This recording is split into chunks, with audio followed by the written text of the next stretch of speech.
This is Sagar Fernandez. If you like my video, please subscribe my channel. Today let us discuss a political science chapter of that is Indian foreign policy. Indian foreign policy. Children, an individual cannot live alone. Yes. Can you live alone? Impossible. In the same manner, countries also cannot live in isolation. They need to have relationship with other countries. Hence, every country needs to have a foreign policy. Foreign policy is the policy to regulate its interaction with other countries. Or we can say a policy adopted by a nation while dealing with other nation. Based on certain rules and regulations, we interact with other countries, which is known as foreign policy. Hope you got it. For foreign policy, policy to regulate its interaction with other countries. Almost all sovereign countries have got their own policies, their own foreign policy. Sovereign country is the country which is not under any other country's control. India also is one of the sovereign country. Okay. Yes, India has its own foreign policy. Okay. India has its own foreign policy. India is one of the major countries of the world with a huge population, natural resources, military, intellectual and industrial capacities. So India also has got one of the strongest foreign policy of the world. Okay, children. Now let us see the aims of Indian foreign policy.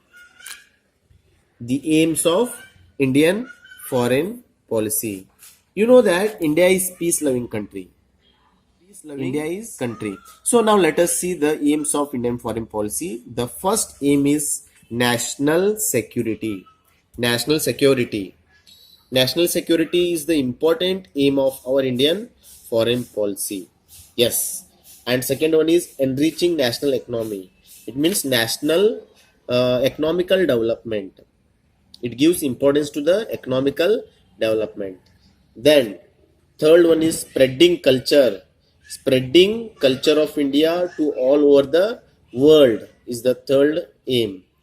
And increasing the number of friendly countries.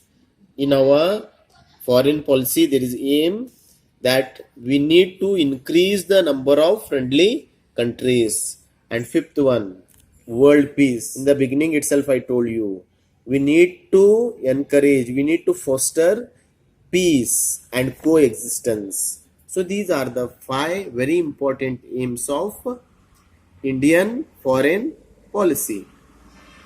Well, children, now let us see who formed this foreign policy. Actually, Indian foreign policy was formed by Jawaharlal Nehru. Jawaharlal Nehru.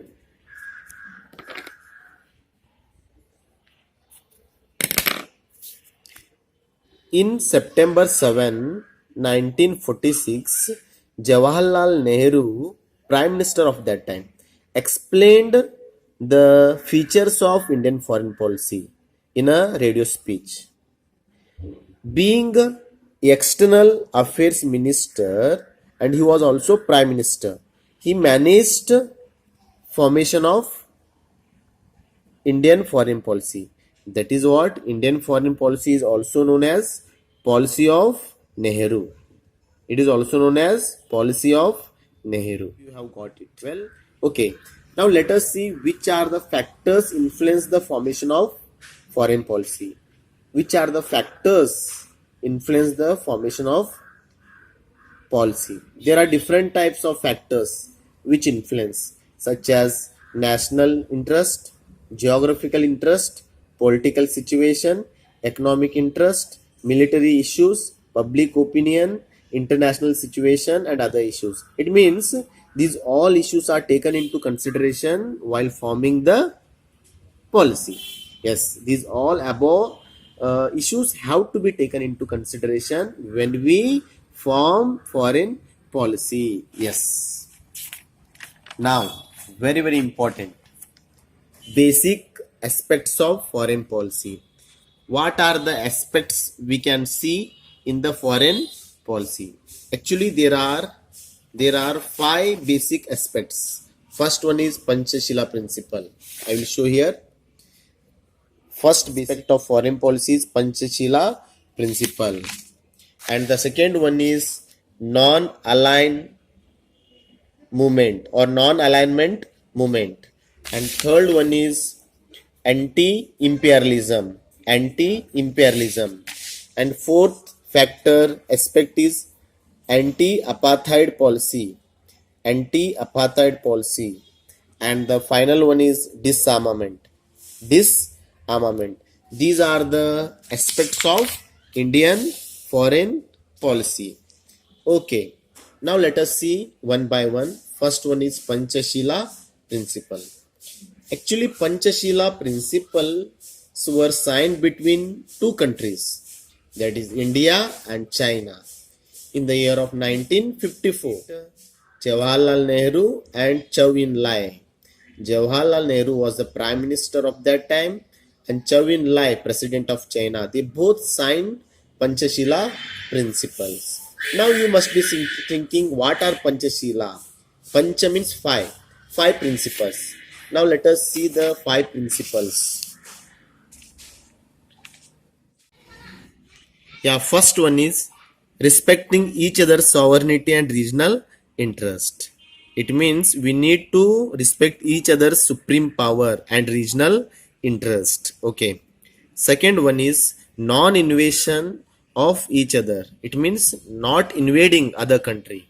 Means India will not invade China, even China will not plan of invading India. That is known as non-invasion of each other, non-attack of each other.